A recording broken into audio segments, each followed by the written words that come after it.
Hey, welcome back to my channel. Today's video is going to be on my third grader's curriculum that she's going to be doing for her grade level work.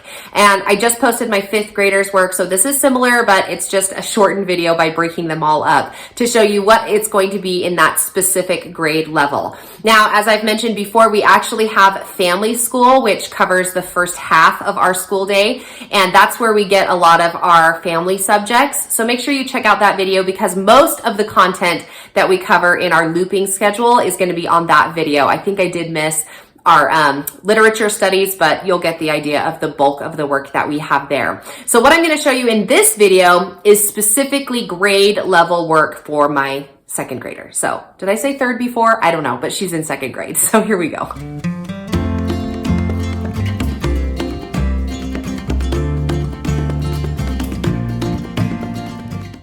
Okay, so first and foremost, I'm going to just talk about our language arts program. We are doing an online program that's the same as my son's fifth grade online program. It's called Lexia, and in his video, I talked extensively about it. But what I've picked is just an online program that's going to teach her all of her language arts concepts. So it has reading comprehension, it has spelling, it has language and grammar, punctuation, all of that kind of stuff that typically is in any given program. And I was debating between this particular one and another one, but this was less expensive and it just had more of a big gamut of stuff.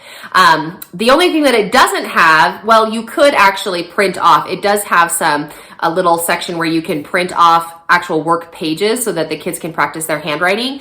But I don't really utilize that section as much as I probably could or should. And so I actually have some supplemental materials that we use to go along with that, which are as follows. In addition to Lexia, she is doing spelling UC, and this is going to be volume or whatever, level C. We started with level A, and then I skipped level B. And you're like, Kaylin, why did you skip level B? Well, I did level B with my son the year prior, and I was like, this is a lot like level A. And I think that my daughter's a little more advanced. So I jumped her into level C, and so far it's going great. So level C is about animals. And you have, this is the text or the passage that you work on throughout the entire week. And then you practice your, whatever, this is copy work. So you just practice, and it's pretty much like spelling through repetition. And this is an opportunity for my daughter to practice her handwriting as well as just some spelling and grammar.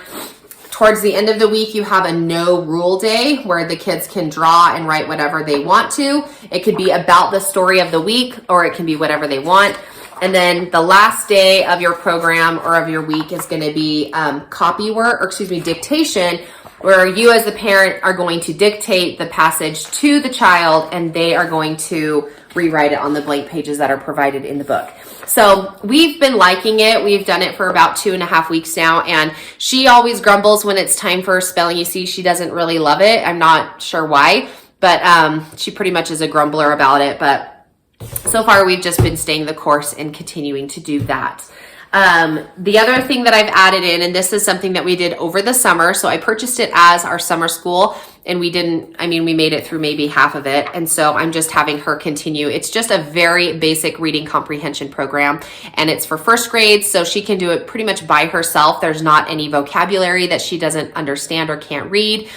So she just reads the quick little passage, and then there's 3 questions, and it's just some daily reading comprehension practice. So those are the 2 things that I've added to Lexia. And I know that I didn't talk very much about Lexia because I just barely talked about it extensively for my 5th graders video. So if you are interested in knowing more about Lexia, watch the 5th graders video. I'll put a timestamp there, so check the description box and you can hear all that I have to say about Lexia and why I think it's so good. It's not gamified. It's very graphic. There's some cute little animation buddies that kind of go along with it. Oh, that's teaching textbooks. It just has, anyway, it's great and you're going to love it. So that is her language. And then she also does Horizons as her math.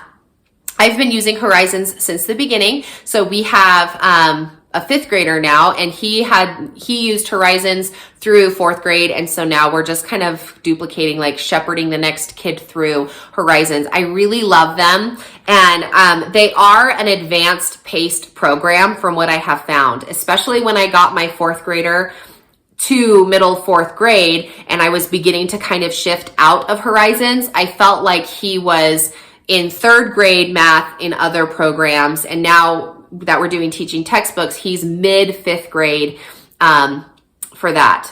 Okay, I said that wrong. He was kind of above in most of the programs. It's fast paced. That's what I'm trying to say. So we ended up switching over to teaching textbooks for him, and he was mid fifth grade when he was in a solid fourth grade level, like age wise. So I know that this is a little bit advanced, and my daughter, this is math 2. So it's second grade math. She did almost all of the first of math 1. So we didn't totally complete the book for math 1, but the first 10 lessons are review. So she seems to be doing just fine, but it is a little bit faster paced. So if we ever get to a place where I feel like she is feeling frustrated a lot or stunted, or it's not like she's not catching the concepts, then I have no problem pulling back and sticking around in that particular concept area as much as we need to. And then I have other things that I can use to like kind of buddy up with Horizons if I need to. So I sometimes use Evan Moore. I sometimes use Kumon math. So we have kind of some other things that we use if we need to. So anyway, that is what she is doing for second grade. Again, make sure you check my family studies video, then you'll be able to see all of the things that kind of cover everything that she's learning for second grade, including her science and her history and all of that kind of good family subject stuff. So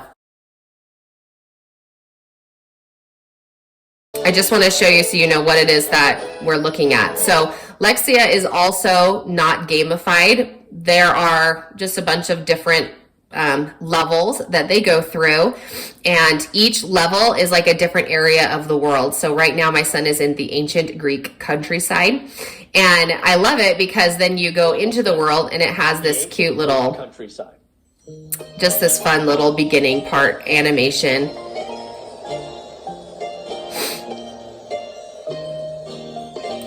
Every time the kids start a lesson, they're going to have a warm-up. And so, before they start their warm-up, okay, so this is where my son is right now. You can see that he has these 5 categories that he's working on. And when he finishes all of the components, then he will move on to part 2, where there are these 5 subject areas that he's going to be focusing on. And each subject area is going to have several practice rounds that they're going to do before they have completely finished it. So you can see here, Greek Combining Forms 2 has been finished. He's done all of the components. Special Accent Rules is going to have 3, 6, 7, 8, 9 practice components that he will do before he can finish it. Same with passage fluency. You can see some of them are larger and others of them are smaller. And usually each one of these is about 10 problems, let's call them, that they need to practice for whatever it is that they are working toward. Now, if they get a problem wrong, let's say they're going through this and they're like on number 7 and they answer it incorrectly, the program is actually going to bump them out to this other section where it's going to have them practice that one specific rule or that one word, if they're doing like a spelling word, 4 or 5 times before they bring them back into the program on number 7, where then they can do 8, 9, and 10, and then they will have finished this whole section of the rounds. So anyway, again, it's not gamified in the fact that there's like nowhere that they can go to do anything. So you can see just by clicking on these, you do get like a little bit of a history to it, but it's just not going to send you a whole lot of content. So anyway, thanks for watching this video, and we will catch you in the next one.